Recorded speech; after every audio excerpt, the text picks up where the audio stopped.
কিসওয়াতুহুন্না বিল মারুফ। প্রত্যেকটা বাবার দায়িত্ব হলো সন্তানের ভরণ পোষণ দেওয়ার দায়িত্ব বাবার। অনেক সময় দেখা যায় বিবাহ হয়েছে 5 বছর 6 বছর, এরপর স্ত্রী তালাক হয়ে যায়, সন্তানের দায়িত্ব স্ত্রীর কাছে চলে যায়। কিন্তু না, আল্লাহ বলেছেন কি, ভরণ পোষণ দেওয়ার দায়িত্ব হলো বাবা। আপনি স্ত্রীকে তালাক দিয়ে দিয়েছেন, সমস্যা নাই, আপনার স্ত্রী খারাপ, আপনার সন্তানের ভরণ পোষণ দেওয়ার দায়িত্ব হলো আপনার। আপনি মাসে মাসে প্রত্যেক মাসে আপনার সন্তানকে খরচ দেওয়ার দায়িত্ব হলো আপনার, আপনি দিবেন। না হলে কিন্তু আল্লাহ পাকের কাছে আপনার জবাব দিয়ে দেওয়া লাগবে। কারণ যেরকম ভাবে ফরজ ইবাদত নামাজ, ঠিক তেমনি ভাবে সন্তানের ভরণ পোষণ দেওয়া ফরজ ইবাদত, এটা আপনাকে করতেই হবে, এটা দিতেই হবে। এর জন্য যাদের স্ত্রী তালাক দিয়ে দিয়েছেন, সন্তান আছে 1-2 বছরের ছোট বাচ্চা, আপনি খবর নিতেছেন না, আজকে যারা এরকম কাজ করেছেন তাদের খবর নেবেন, তাদের ভরণ পোষণ দেওয়ার দায়িত্ব নেবেন। না হলে কিন্তু আপনি ধরাশায়ী হয়ে যাবেন আল্লাহর কাছে। আল্লাহ যখন বলবে, বান্দা তোকে দায়িত্ব দিয়েছিলাম তোর সন্তানের ভরণ পোষণ দেওয়ার, তুই কি সেটা ঠিকভাবে পালন করছ? তুমি বলবা হ্যাঁ পালন করেছি। তখন আল্লাহ বলবে, তুমি পালন করছো এটা আমি জানি, তোমার দ্বিতীয় বিবাহের স্ত্রী সন্তানদের ভরণ পোষণ দেওয়ার দায়িত্ব তুমি পালন করেছো। তুমি যে তোমার প্রথম স্ত্রী ছিল সেটার কিন্তু অকন্যা অথবা একটা ছেলে ছিল, সেটার কিন্তু দায়িত্ব তুমি নেও নাই। তখন আল্লাহ পাকের কাছে কি জবাব দিবেন? কোনো জবাব দেওয়ার কি কোনো কথা আছে আপনাদের কাছে? নাই। এর জন্য সকল সন্তানের দায়িত্ব মা বাবার নিতে হবে, বাবার নিতে হবে।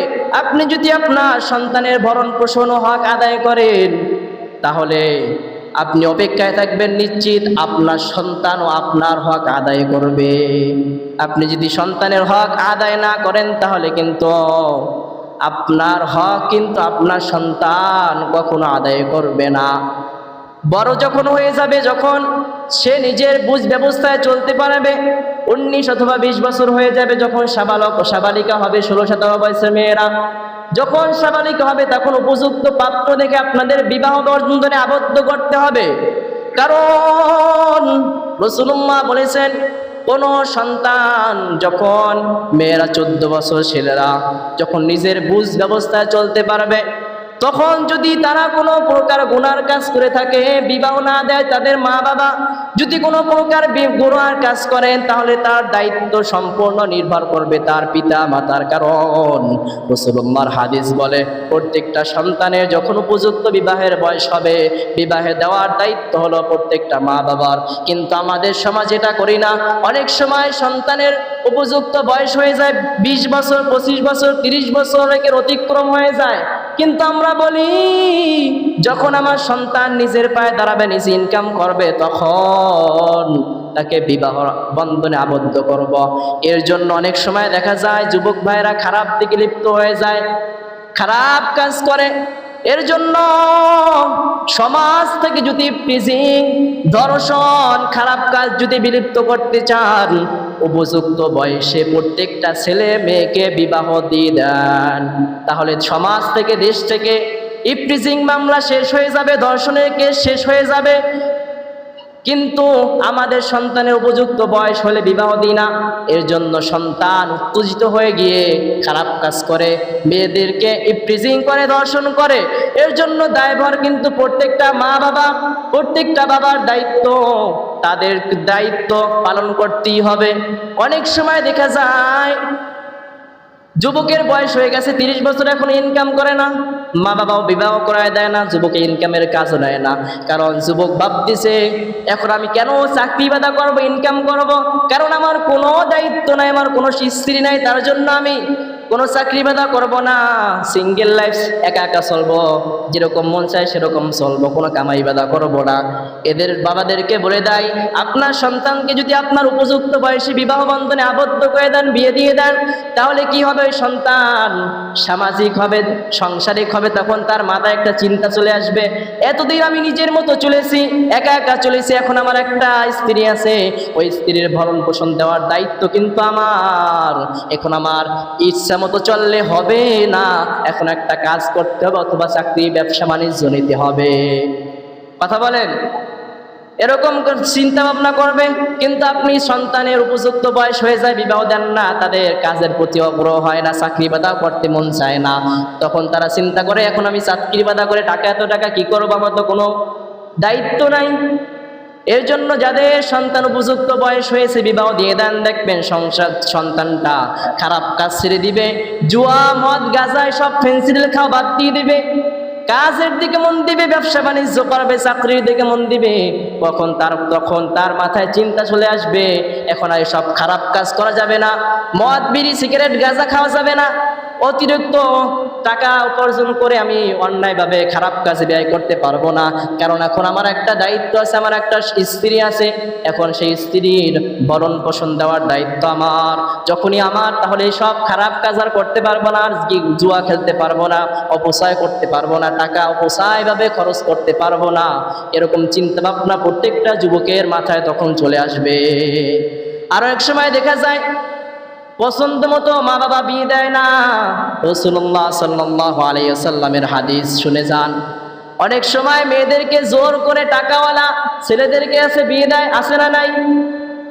কথা বলতে হবে, আছে। এদের উদ্দেশ্যে বলে যায় রাসূলুল্লাহ দিনদারিত্বর দিকে বেশি আগ্রহ দিতে বলছে, টাকা পয়সার দিকে আগ্রহ দিতে নিষেধ করেছে। এর জন্য দেখা যায় অনেক যুবক ভাইরা বিয়ে করতে চায় না, কয় আগে টাকা ইনকাম করি তারপরে পাওয়া যাবে। অনেক সময় পছন্দ অনুসারে বিবাহ দেয় না। রাসূলুল্লাহ সাল্লাল্লাহু আলাইহি ওয়াসাল্লামের কাছে একটা কন্যা এসে বলতেছে, ইয়া রাসূলুল্লাহ, ইয়া হাবিবাল্লাহ, আমার মা বাবা আমাকে জোরপূর্বক একটা ছেলের সাথে বিবাহ দিয়েছে, কিন্তু ওই যে ছেলেকে আমার পছন্দ না, এখন আমি কি করতে পারি? রাসূলুল্লাহ সাল্লাল্লাহু আলাইহি সাল্লাম তখন ডাক দিয়ে বলতেছে, কন্যা, ও মেয়ে, তোমার যদি ইচ্ছা হয় তুমি ওই ছেলেকে তালাক দিয়ে দিতে পারো, তোমার যেটা ইচ্ছা, কারণ পছন্দ অনুযায়ী, চয়েস অনুযায়ী বিবাহ করলে কিন্তু সেই বিবাহের ভিতরে কিন্তু বরকত আসে না।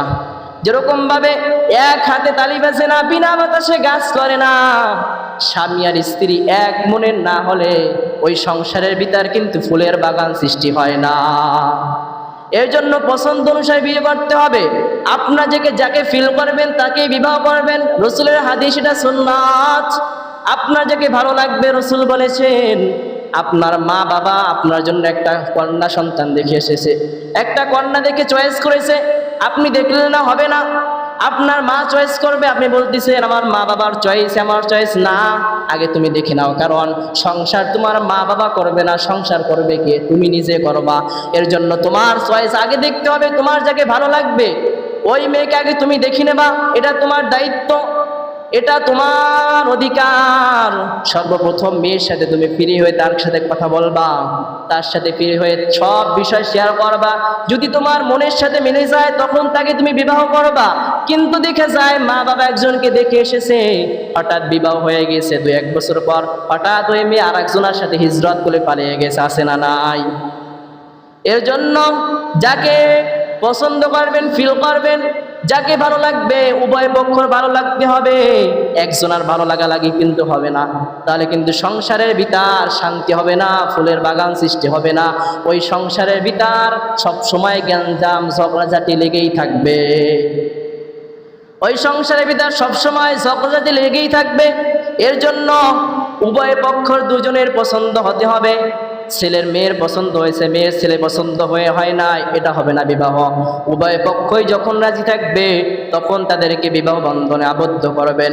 অনেক সময় দেখা যায় কলেজের, স্কুলের ছাত্রছাত্রীরা রিলেশন করে, অ্যাফেয়ার করে, একে অপরকে পছন্দ করে, কিন্তু এই পছন্দর ভিত্তিতে মা বাবা বিবাহ দেয় না, আছে না নাই? বিবাহ দেয় না, অন্য একটা বিদেশি প্রবাসী ভাইকে দেখে বিবাহ দিয়ে দেয়। 2-1 বছর সংসার করার পর যখন ওই প্রবাসী ভাই এবার দেশের বিদেশের মাটিতে চলে যায়, তখন দেখা যায় ওই মেয়েটা সেই কলেজের তার বয়ফ্রেন্ডের সাথে হিজরত করে পালিয়ে যায়, আছে না নাই? এর জন্য এরকম করলে হবে না, উভয় পক্ষের মতামত থাকতে হবে। এটা রাসূলের সুন্নাত, এটা রাসূল নির্দেশ দিয়েছে উভয় পক্ষকে একসাথে করে তাদের কথা বলা, তোমরা তাদের সাথে দেখতে পারবে না। অনেক সময় কমায় মেয়ে দেখার ব্যাপারে বাবা যায়, চাচা যায়, মামু যায় মেয়ে দেখতে, এটা কিন্তু গায়র মাহরাম, যেরকম ভাবে মহিলাদেরকে পুরুষ দেখা না জায়েজ, ঠিক তেমনি ভাবে আপনার সন্তানের জন্য আপনি যদি মেয়ে দেখতে মা বা বাবা অথবা চাচা অথবা মামা বা দাদা যায়, এরা কিন্তু গয়র মাহরম নিষেধ। মেয়ে দেখতে যাবে প্রত্যেকটা সন্তানকে সঙ্গে করে নিয়ে যাবে, আর সাথে সাথে মাকে অথবা বোন মামি চাচিকে নিয়ে যাবে, কারণ মেয়েদের সাথে মেয়েরা দেখা করতে পারবে। আর যেহেতু আপনি বিবাহ করবেন, তাহলে ওই মেয়ের সাথে আপনি ফ্রি হতে পারবেন, আপনার দেখার দায়িত্ব আছে, আপনি তাকে দেখে চয়েস করতে পারবেন। এখানে আপনার দাদাও দেখতে পারবে না, আপনার বাবাও দেখতে পারবে না, আপনার মামাও দেখতে পারবে না, আপনার চাচাও দেখতে পারবে না। কারণ আপনার বাবা যদি দেখতে গিয়ে যদি ওই মেয়েকে, কারণ ওই মেয়ে কিন্তু আপনার বাবার এখনো পর্যন্ত পুত্রবধূ হয় নাই, হঠাৎ করে যদি আপনার বাবা দেখতে গিয়ে যদি আপনার বাবার ভালো লেগে যায়, তাহলে কিন্তু আপনার কপাল পরে ওই মেয়েটা যেখানে আপনার হুবু বউ হওয়ার কথা ছিল, সেখানে আপনার হুবু মা হয়ে যেতে পারে। কিসের জন্য সন্তান আমার পিতামাতার হক কেন আদায় করে না, কেন আদায় করে না? এর মূল পয়েন্ট হলো আপনার সন্তানের যদি হক আদায় করতেন, তাহলে প্রত্যেকটা সন্তান তার পিতামাতার হক আদায় করত। কথা বুঝে আসছে? কিছু পাইতে হলে কিছু দিতে হবে। যেরকম ভাবে অনেক সময় বলেছি, দোকান থেকে কিছু কিরায় করতে হলে আগে আপনার কাছে টাকা দিতে হবে দোকানিওয়ালাকে, তারপর দোকানদার আপনাকে কিছু মাল সামানা দিবে। ঠিক তেমনি ভাবে আপনার সন্তান থেকে যদি আপনি খেদমত পেতে চান, তাহলে ছোটবেলায় আপনার সন্তানের খেদমত আপনারা করতে হবে, হকটা আদায় করতে হবে। তাহলে বড় হলে ওই সন্তান আপনার খেদমত করবে, তার পিতামাতার অধিকার পালন করবে, তারা কিন্তু পালন করবে না। সর্বপ্রথম একটা বাবার বিয়ের আগে, সন্তান হওয়ার আগে সর্বপ্রথম সন্তানের জন্য হক, সর্বপ্রথম যারা বিয়ে করেছেন সামনে আবার দ্বিতীয় বিয়ে করতে চান, যারা বিয়ে করেন নাই তাদের জন্য আছে। সর্বপ্রথম সন্তানের হক, সন্তানের জন্য একটা ভালো মা চয়েস করা। কি? একজন ভালো মা চয়েস করা। আপনি যে বিবাহ শাদী করবেন একটা মেয়েকে, সেটাকে চয়েস করতে হবে, তার দিনদারিত্ব দেখতে হবে, তার বিষয়ে সব জানতে হবে, যে তাকে আমি বিয়ে করলে আমার সন্তান যে হবে সেটা কি ভালো হবে না খারাপ হবে। কারণ করল্লা গাছে কখনো আঙ্গুল ফল ফোটে না। কথা বলেন? করল্লা গাছে কখনো আঙ্গুল ফল ফোটে? ঠিক তেমনি ভাবে আপনি যদি একটা খারাপ মেয়েকে বিবাহ করেন, আপনার সন্তান কখনোই ভালো হবে না। এর জন্য প্রথম দায়িত্ব সন্তানের জন্য, আপনার সন্তানের জন্য সর্বপ্রথম দায়িত্ব হলো একটা ভালো মা চয়েস করা। ভালো একটা মেয়ে দেখে বিয়ে করতে হবে, তাহলে আপনার সন্তানও ভালো হবে। গাছ ভালো, ফল ভালো। যদি গাছ ভালো না হয়, ফল কিন্তু ভালো হবে না। ফল তোমার পরিচয় কি? গাছে। ফল তোমার নাম কি? গাছে পরিচয়। কথায় আছে না? ফল তোমার নাম কি? গাছে পরিচয়। এর জন্য সর্বপ্রথম হক হলো একজন ভালো মা চয়েস করা। আমরা দেখি কি? রূপ দেখি, গুণ দেখি, কিন্তু যে আমরা ভালোটা দেখি না, দিনদারিত্ব দেখি না। আজকালকার সমাজে আমরা কি করি? মেয়েদের রূপ দেখে আমরা বিবাহ বন্ধনে আবদ্ধ হয়ে বিবাহ করি। এর জন্য মেয়েরা কিন্তু দিনদারিত্ব ইসলামের বিষয় ছেড়ে রূপ নিয়ে, চর্চা নিয়ে ব্যস্ত থাকে। আজকাল যদি প্রত্যেকটা মেয়ের যদি দিনদারিত্ব দেখা হইতো আজকাল সমাজে, তাহলে কোনো মেয়ে রূপ চর্চা না করে সকল মেয়েরা আজকে দিনদারিত্ব চর্চা করত, দিন চর্চা করত, রূপ চর্চা আর করতো না। কিন্তু আমরা দেখি রূপ দেখি, তার জন্য মেয়েরা দিনদারিত্ব বাদ দিয়ে রূপ চর্চা করে। কথা বলেন? এই জন্য বিবাহের জন্য দিনদারিত্ব দেখতে হবে, রূপ দেখে কোনো কাজ হবে না। আপনি যদি রূপ দেখে আনেন, ডানা কাটা পরি সন্তান হবে, হাত পাও ছাড়া। কথা বুঝে আসছে? সবার জন্য একটু খেয়াল করে মনোযোগ সহকারে শুনবেন, যাতে ছেলে মেয়েদের বিবাহ করাতে চান বা ভবিষ্যতে বিয়ে দিবেন, যারা বিয়ে করেন নাই তাদের জন্য এই ওয়াজটা খেয়াল করে শুনবেন। প্রথম সন্তানের জন্য হক হলো একজন ভালো মা চয়েস করা। আপনি যদি খারাপ একটা মহিলা দেখে বিয়ে করেন, তাহলে সেই ঘরে যত সন্তান হবে কিন্তু ভালো হবে না। এই জন্য সর্বপ্রথম হক হলো ভালো মা চয়েস করা। খলিফাতুল মুসলিমিন ওমরের ফারুকের কাছে গিয়ে একটা বাবা বিচার দিতেছে, খলিফাতুল মুসলিমিন, আপনার কাছে বিচার দিলাম, আমার সন্তান আমার অধিকার পালন করে না, আমার হক আদায় করে না। এখন খলিফাতুল মুসলিমিন ওই সন্তানকে ডেকে পাঠানো হলো। সন্তানকে যখন আনার পরে খলিফাতুল মুসলিমিন জিজ্ঞেস করলো, সন্তান কেন তুমি তোমার বাবার হক আদায় করো না, মা বাবার হক পালন করো না? তখন খলিফাতুল মুসলিমিনকে সন্তান ডাক দিয়ে বলল, খলিফাতুল মুসলিমিন, আপনার কথার জবাব আমি দিব, তার আগে আমার প্রশ্নের উত্তর দেন। খলিফাতুল মুসলিমিন, প্রত্যেকটা বাবার সন্তানের জন্য প্রথম হক কি? তখন খলিফাতুল মুসলিমিন ওমর ফারুক ডাক দিয়ে বলতেছে, ও সন্তান, সর্বপ্রথম হক হলো একটা বাবার সন্তানের জন্য সর্বপ্রথম হক হলো একটা ভালো মা চয়েস করা, একটা মেয়ে, ভালো মেয়ে দিয়ে বিবাহ করা। তখন ওই সন্তান ডাক দিয়ে বলতেছে, খলিফাতুল মুসলিমিন, আমার বাবার কাছে প্রশ্ন করেন, আমার বাবা কি হকটা আদায় করছে নাকি? আমার জন্য একটা ভালো মা চয়েস করছে নাকি? তখন তার বাবা ধরাশায়ী হয়ে গেল। দ্বিতীয় প্রশ্ন আবার সন্তান করল, খলিফাতুল মুসলিমিন, আমার বাবার কাছে জিজ্ঞেস করেন, আমার বাবার কাছে আপনি জিজ্ঞেস করেন সন্তানের হক বিষয়। দুনিয়ার জমিনে আসার পর প্রত্যেকটা বাবার যে সন্তানের উপর হক আছে সে হকটা আদায় করছে নাকি? দুনিয়াতে আসার পর সর্বপ্রথম আমার কানে আজানের আওয়াজ, আল্লাহর ধ্বনি পৌঁছে দেওয়ার কথা ছিল। আমার বাবার কাছে প্রশ্ন করেন খলিফাতুল মুসলিমিন, আমার বাবা এই হকটা আদায় করছে নাকি? খলিফাতুল মুসলিমিন আমার বাবার কাছে প্রশ্ন করেন, 7 দিনের মাথায় আমার আকিকা দেওয়ার কথা ছিল, সুন্দর একটা নাম রাখার কথা ছিল, আমাকে সুন্দরভাবে উত্তম করে গোসল করায় আমার মাথার চুল কাটার কথা ছিল। আমার বাবা এই হকটা আদায় করছে নাকি? এই হকটা আদায় করে নাই। ও খলিফাতুল মুসলিমিন, আমার বাবা আমার হকগুলো আদায় করে নাই, তার জন্য আজকে আমি তার হক আদায় করতে পারতেছি না। এর জন্য বলতেছি, রে বাবা, আপনার সন্তানের হক যদি আপনি আদায় করতে পারেন রে বাবা, তাহলে আপনার সন্তানও কিন্তু আপনার হক আদায় করবে। এর জন্য সন্তানের হক আদায় করতে হবে। আমরা কিন্তু সন্তান ভূমিষ্ঠ হওয়ার পরে সন্তানের কানে কিন্তু আজান দিই না। অনেক সময় ডেলিভারি হয় হাসপাতালে, সিজার হয়, সেখানে কিন্তু আমরা সন্তানের যে হক, প্রথম হকটা দুনিয়ার জমিনে আসার পর্বে সর্বপ্রথম তার কানে আল্লাহর ধ্বনি আজান দেওয়ার কথা কিন্তু রাসূল সাল্লাল্লাহু আলাইহি ওয়াসাল্লাম বলেছেন, কিন্তু আমরা সেটা পালন করি না। আমরা কিন্তু সেটা পালন করি না। ওই হাসপাতালেও যেখানে সন্তান ভূমিষ্ঠ হয় আমরা কিন্তু কানে আজান দিই না। এর জন্য প্রত্যেকটা হসপিটালে এ দায়িত্ব নেওয়া উচিত, যদি কোনো সন্তান দুনিয়ার জমিনে আসে, ওই যে হাসপাতাল কমিটির একটা উদ্যোগ নেওয়া উচিত, একজন আজান দেওয়ার জন্য হাসপাতালের কমিটির একজন নিয়োগ দেওয়া উচিত। কারণ যখন ছেলে সন্তান দুনিয়ার জমিনে আসবে সর্বপ্রথম তার কানে আজানের ধ্বনি পৌঁছে দেওয়ার কথা রাসূল বলেছে।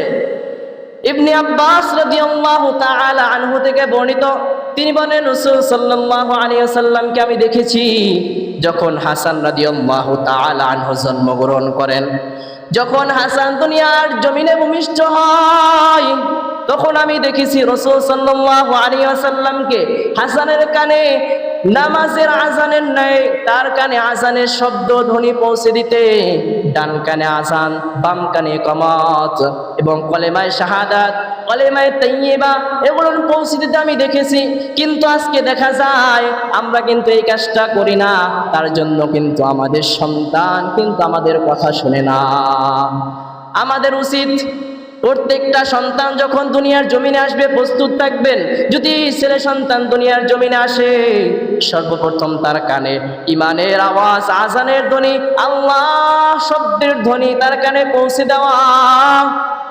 খলিফাতুল মুসলিমিনকে যখন বলতেছে, খলিফাতুল মুসলিমিন আমার বাবা এই সমস্ত একটা দায়িত্ব, একটা হক পালন করে নাই, তার কারণে আজকে আমি এরকম করতেছি। এর জন্য সন্তানের হক যদি আপনি আদায় করেন, আপনার হক কিন্তু প্রত্যেকটা সন্তান আদায় করবে। এর জন্য উচিত যাদের সন্তানের হক আদায় করেন না, আদায় করে নেবেন। সন্তান দুনিয়ার জমিনে চলে এসেছে, আজান দিতে পারেন না, সেটা বাদ, সামনে যে হকগুলো আছে সেগুলো ঠিক করে রাখবেন। 7 দিনের মাথায় সুন্দর করে একটা নাম রাখার কথা বলা হয়েছে হাদিসে। খলিফাতুল মুসলিমিন কই সন্তান ডাক দিয়ে বলতেছে, খলিফাতুল মুসলিমিন আমার বাবা আমার জন্য একটা ভালো নাম চয়েস করে নাই, আমার নাম রেখেছে জুআল। আমাদের সমাজে অনেক সময় অনেক ভাইয়ের সন্তান হলে সন্তানের নাম রাখে জুয়েল, কোয়েল, ময়না, টিয়া, আছে না নাই? এরকম নাম রাখে। কিন্তু ইসলামে এরকম নাম কি আছে?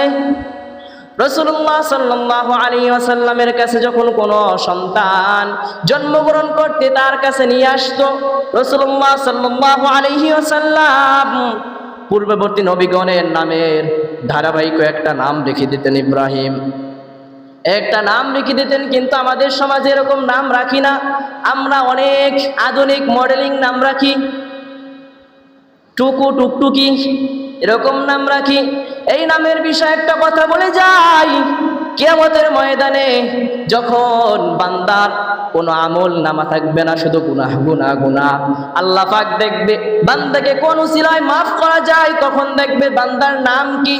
ওই নাম যদি ইসলামিক নাম হয়, সুন্দর নাম হয়, আল্লাহ পাক ওই কিয়ামতের ভয়াবহ ময়দানে আল্লাহ রাব্বুল আলামিন ওই নামের খাতিরে ওই জাহান্নামী ব্যক্তিকে জাহান্নামের খাতা থেকে নামটা কেটে জান্নাতি খাতায় লিখে দিবে। বলুন সুবহানাল্লাহ। এর জন্য ভালো ভালো সুন্দর নাম দেখে সন্তানদের, ছেলে মেয়েদের নাম রাখতে হবে, কারণ কিয়ামতের ময়দানে এই নামের উসিলায় হলেও আল্লাহ পাক আপনাকে মাফ করে, আপনার সন্তান ছেলে মেয়েদেরকে মাফ করে জান্নাতি বলে ঘোষণা করে দিবে। এর জন্য সন্তানদের নাম মডেলিং নাম রাখা যাবে না, ইসলামিক নাম রাখতে হবে, সুন্দর সুন্দর নামের অর্থ দেখে নাম রাখতে হবে, কিন্তু আমরা সেটা করি না। এর জন্য সন্তান কথা শুনে না। 7 দিনের মাথায় সন্তানদেরকে, ছেলে সন্তানদের খতনা কথার করার কথা রাসূলুল্লাহ সাল্লাল্লাহু আলাইহি ওয়াসাল্লাম 7 দিনের মাথায় এর নির্দেশ দিয়েছে।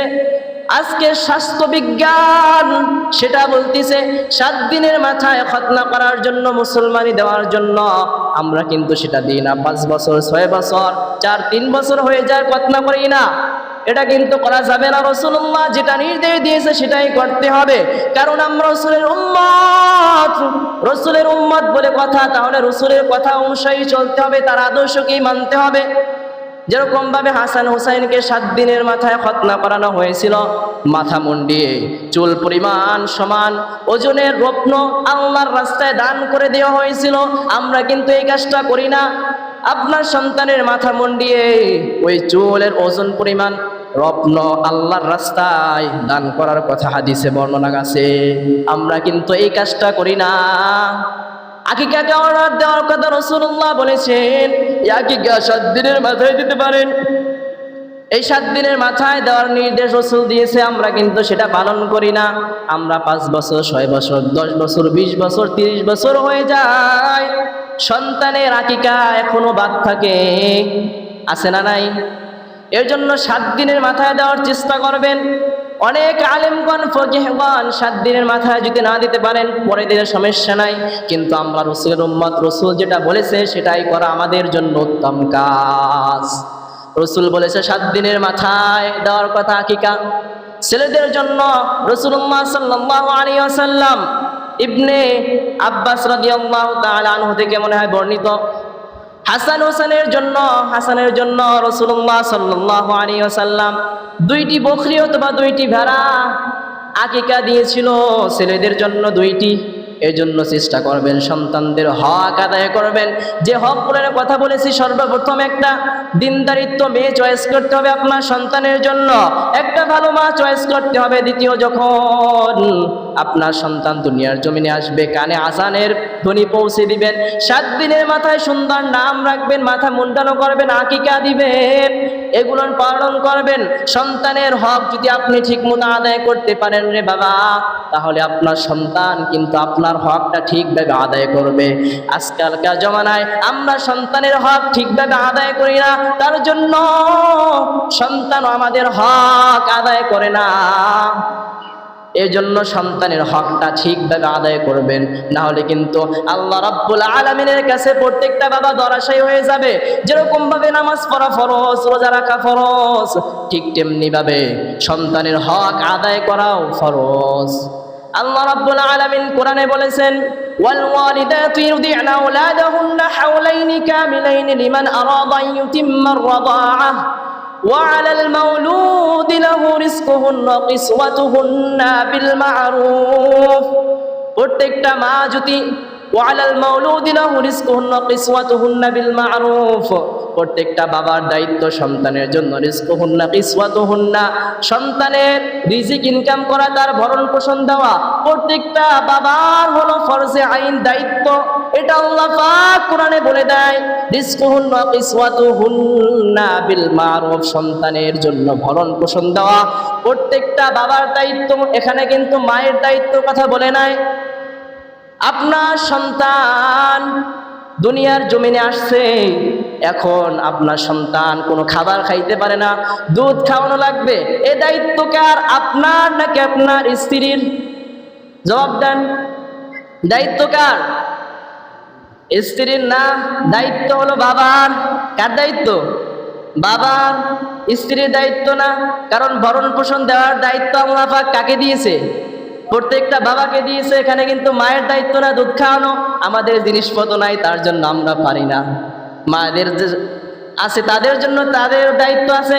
প্রত্যেকটা মা যদি, স্ত্রী যদি আপনাকে ডাক দিয়ে বলে, তোমার সন্তানকে আমি দুধ পান করাবো 2 বছর অথবা 3 বছর, এর বিনিময়ে আমাকে 1-1.5 লাখ করে টাকা দেওয়া লাগবে, তাহলে প্রত্যেকটা স্বামীর দেওয়াই লাগবে, স্ত্রীকে দেওয়াই লাগবে। এই ওয়াজটা করলাম, এটা কিন্তু অনেকের জানা নাই। যারা জেনে গিয়েছে আজকে কিন্তু বাড়িতে গিয়ে বিপদে পড়বেন অনেকে। এর জন্য মায়েদেরকে বলতেছি, মায়েরা শুনে নেন, কোনো সন্তানকে যদি আপনি দুধ পান করান 2 বছর 3 বছর, তাহলে আল্লাহ পাক আপনাকে এরকম সওয়াব দিবে, যেরকম ভাবে একটা বাচ্চা যদি তাকে জ্যান্ত কবর দেওয়া হয়, আপনি যদি সেই কবর থেকে তুলে যদি তাকে বাঁচানো হয়, যে পরিমাণ সওয়াব হবে, আপনি যদি আপনার সন্তানকে দুধ পান করান, সেই পরিমাণ সওয়াব আল্লাহ পাক প্রত্যেকটা মায়ের আমলনামায় দিবে। রিজকুহুন্না কিসওয়াতুহুন্না বিল মারুফ, প্রত্যেকটা বাবার দায়িত্ব হলো সন্তানের ভরণ পোষণ দেওয়ার দায়িত্ব বাবা। অনেক সময় দেখা যায় বিবাহ হয়েছে 5 বছর 6 বছর, এরপর স্ত্রী তালাক হয়ে যায়, সন্তানের দায়িত্ব স্ত্রীর কাছে চলে যায়। কিন্তু না, আল্লাহ বলেছেন কি? ভরণ পোষণ দেওয়ার দায়িত্ব হলো বাবা। আপনি স্ত্রীকে তালাক দিয়ে দিয়েছেন, সমস্যা নাই, আপনার স্ত্রী খারাপ, আপনার সন্তানের ভরণ পোষণ দেওয়ার দায়িত্ব হলো আপনার। আপনি মাসে মাসে, প্রত্যেক মাসে আপনার সন্তানকে খরচ দেওয়ার দায়িত্ব হলো আপনার, আপনি দিবেন। না হলে কিন্তু আল্লাহ পাকের কাছে আপনার জবাব দিয়ে দেওয়া লাগবে।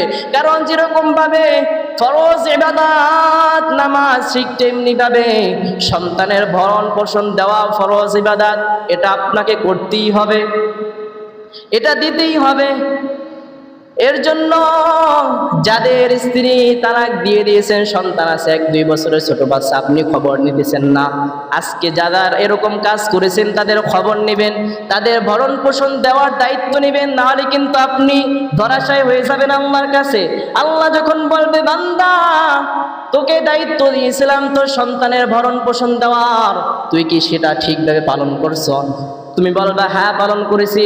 তখন আল্লাহ বলবে, তুমি পালন করছো এটা আমি জানি, তোমার দ্বিতীয় বিবাহের স্ত্রী সন্তানদের ভরণ পোষণ দেওয়ার দায়িত্ব তুমি পালন করেছো। তুমি যে তোমার প্রথম স্ত্রী ছিল, সেটার কিন্তু অকন্যা অথবা একটা ছেলে ছিল, সেটার কিন্তু দায়িত্ব তুমি নেও নাই। তখন আল্লাহ পাকের কাছে কি জবাব দিবেন? কোনো জবাব দেওয়ার কি কোনো কথা আছে আপনাদের কাছে? নাই। এর জন্য সকল সন্তানের দায়িত্ব মা বাবার নিতে হবে, বাবার নিতে হবে। আপনি যদি আপনার সন্তানের ভরণ পোষণ ও হক আদায় করেন, তাহলে আপনি অপেক্ষায় থাকবেন, নিশ্চিত আপনার সন্তানও আপনার হক আদায় করবে। আপনি যদি সন্তানের হক আদায় না করেন, তাহলে কিন্তু আপনার হক কিন্তু আপনার সন্তান কখনো আদায় করবে না। বড় যখন হয়ে যাবে, যখন সে নিজের বুঝ ব্যবস্থায় চলতে পারবে, 19 অথবা 20 বছর হয়ে যাবে, যখন সাবালক ও সাবালিকা হবে, 16-17 বয়সের মেয়েরা যখন সাবালিকা হবে, তখন উপযুক্ত পাত্র দেখে আপনাদের বিবাহ বন্ধনে আবদ্ধ করতে হবে। কারণ রাসূলুল্লাহ বলেছেন, কোন সন্তান যখন, মেয়েরা 14 বছর, ছেলেরা যখন নিজের বুঝ ব্যবস্থায় চলতে পারবে, তখন যদি তারা কোনো প্রকার গুনার কাজ করে থাকে, বিবাহ না দেয়, তাদের মা বাবা যদি কোনো প্রকার গুনার কাজ করেন, তাহলে তার দায়িত্ব সম্পূর্ণ নির্ভর করবে তার পিতা মাতার। কারণ রাসূলুল্লাহর হাদিস বলে প্রত্যেকটা সন্তানের যখন উপযুক্ত বিবাহের বয়স হবে, বিবাহে দেওয়ার দায়িত্ব হলো প্রত্যেকটা মা বাবার। কিন্তু আমাদের সমাজ এটা করি না। অনেক সময় সন্তানের উপযুক্ত বয়স হয়ে যায় 20 বছর, 25 বছর, 30 বছর এর অতিক্রম হয়ে যায়, কিন্তু আমরা বলি যখন আমার সন্তান নিজের পায়ে দাঁড়াবে, নিজে ইনকাম করবে, তখন তাকে বিবাহ বন্ধনে আবদ্ধ করব। এর জন্য অনেক সময় দেখা যায় যুবক ভাইরা খারাপ দিকে লিপ্ত হয়ে যায়, খারাপ কাজ করে।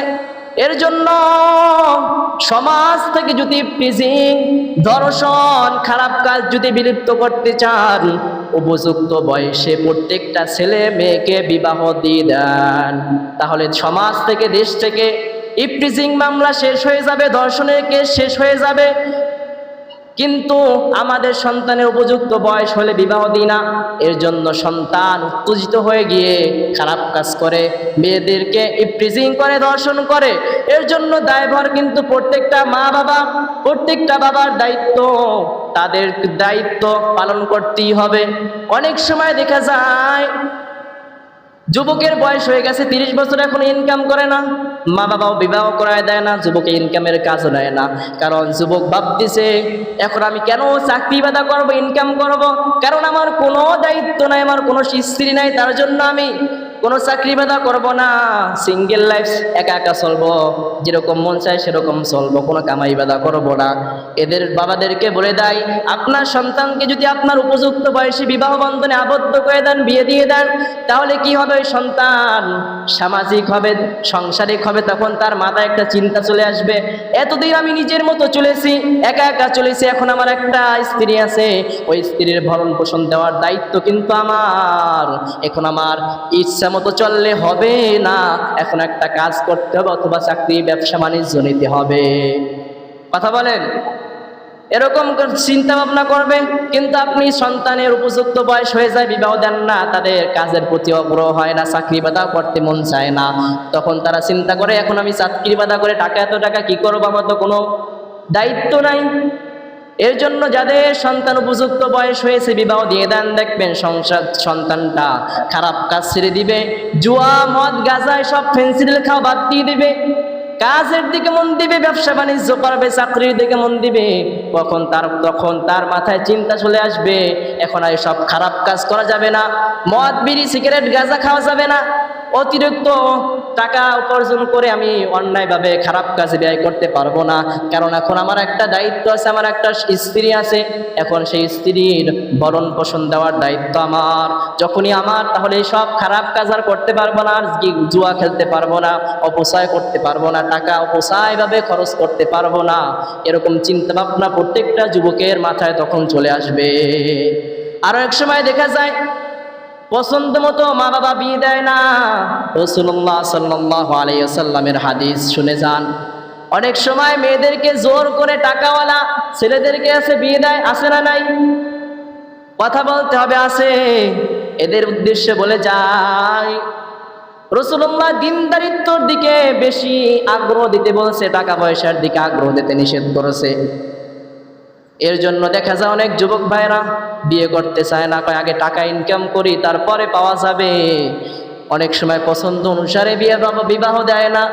রাসূলুল্লাহ সাল্লাল্লাহু আলাইহি ওয়াসাল্লামের কাছে একটা কন্যা এসে বলতেছে, ইয়া রাসূলুল্লাহ, ইয়া হাবিবাল্লাহ, আমার মা বাবা আমাকে জোরপূর্বক একটা ছেলের সাথে বিবাহ দিয়েছে, কিন্তু ওই যে ছেলেকে আমার পছন্দ না, এখন আমি কি করতে পারি? রাসূলুল্লাহ সাল্লাল্লাহু আলাইহি ওয়াসাল্লাম তখন ডাক দিয়ে বলতেছে, কন্যা, ও মেয়ে, তোমার যদি ইচ্ছা হয় তুমি ওই ছেলেকে তালাক দিয়ে দিতে পারো, তোমার যেটা ইচ্ছা, কারণ পছন্দ অনুযায়ী, চয়েস অনুযায়ী বিবাহ করলে কিন্তু সেই বিবাহের ভিতর কিন্তু বরকত আসে না। যেরকম ভাবে এক হাতে তালি বাজে না, বিনা বাতাসে গাছ করে না, স্বামী আর স্ত্রী এক মনের না হলে ওই সংসারের ভিতর কিন্তু ফুলের বাগান সৃষ্টি হয় না। এর জন্য পছন্দ অনুসারে বিয়ে করতে হবে। আপনার যাকে ফিল করবেন তাকে বিবাহ করবেন, রাসূলের হাদিস, এটা সুন্নাত। আপনার যাকে ভালো লাগবে, রাসূল বলেছেন আপনার মা বাবা আপনার জন্য একটা কন্যা সন্তান দেখে এসেছে, একটা কন্যা দেখে চয়েস করেছে, আপনি দেখলেন না হবে না, আপনার মা চয়েস করবে, আপনি বলতেছেন আমার মা বাবার চয়েস আমার চয়েস না, আগে তুমি দেখে নাও, কারণ সংসার তোমার মা বাবা করবে না, সংসার করবে কে? তুমি নিজে করবা। এর জন্য তোমার চয়েস আগে দেখতে হবে, তোমার যাকে ভালো লাগবে ওই মেয়েকে আগে তুমি দেখে নেবা, এটা তোমার দায়িত্ব, এটা তোমার অধিকার। সর্বপ্রথম মেয়ের সাথে তুমি ফ্রি হয়ে তার সাথে কথা বলবা, তার সাথে ফ্রি হয়ে সব বিষয় শেয়ার করবা, যদি তোমার মনের সাথে মিলে যায় তখন তাকে তুমি বিবাহ করবা। কিন্তু দেখে যায় মা বাবা একজনকে দেখে এসেছে, হঠাৎ বিবাহ হয়ে গেছে, 2-1 বছর পর হঠাৎ ওই মেয়ে আর একজনের সাথে হিজরত করে পালিয়ে গেছে, আছে না নাই?